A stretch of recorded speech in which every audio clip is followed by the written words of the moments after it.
Well, good evening and thanks for being here with us tonight. I'm Rob Petrie. An act of kindness before last week's Bills game against the Patriots turning into an unforgettable experience for a local couple. Our Trina Catterson joins us here live in studio tonight with more on how the Bills Mafia once again showed they take care of their own, Trina.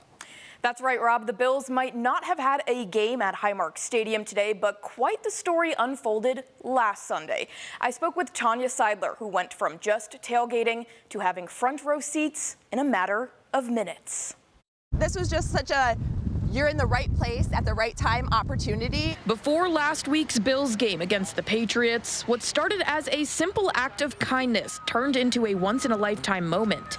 Tanya Seidler and her husband were heading back to their car after tailgating when they spotted an older man limping on the sidewalk. When I went to ask him if he was okay, he was saying how much pain he was in. He wasn't able to walk, and he said that his son was actually coming to pick him up. It turned out the father and son traveled from Toronto to attend the game as a birthday gift to the elder man. His son was an adult son, and his dad, he was a little bit older, and it just broke my heart, and I just couldn't stop thinking about how they were getting ripped from this experience. What happened next was bittersweet. Seidler offered to buy their tickets so the father and son wouldn't lose out entirely, not knowing where the seats were. He tells me that these tickets are front row tickets, and I about had a heart attack. The man ended up selling her the tickets for far less than they were worth. The seats were nothing like Seidler had ever experienced before.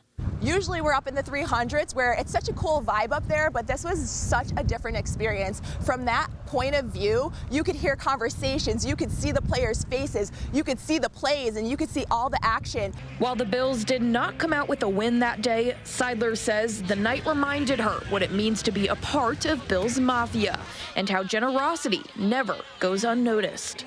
It just goes to show that that opportunity never would have happened if something didn't draw me back to go ask him if he was okay. I could have kept walking, but I always try to teach my kids and everyone around me that kindness does go a long way. The experience stayed with Seidler, especially the thought of what the father and son missed out on.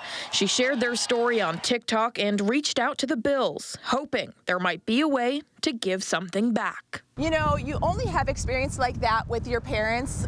They don't come too often, and if I could do something to make this up to this father and son where they could experience what we experience, I know that it would be such a memory that would last for a lifetime. Reporting in Orchard Park, Trina Catterson, News 4.